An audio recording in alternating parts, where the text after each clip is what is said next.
Chakra tonics are a great way to balance out your chakras. Chakra tonics help in the physical and etheric aspect of your chakras and glands. When I was doing my heavy chakra work, I had a chakra tonic with whatever correlating week it was for that particular chakra. I was also fasting at the time, so the chakra tonic was a powerful energy for me to tap into the particular chakra. Get the book, Chakra Tonics, Essential Elixirs for the Mind, Body, and Spirit by Elise Collins. This book helped me into understanding what to put in each chakra tonic. But at the end of the day, you want to go with what feels right, what is right for you and that particular chakra according to you. Try to stay with the same color, of course.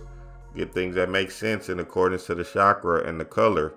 This will help stimulate that part of your chakra that will end up balancing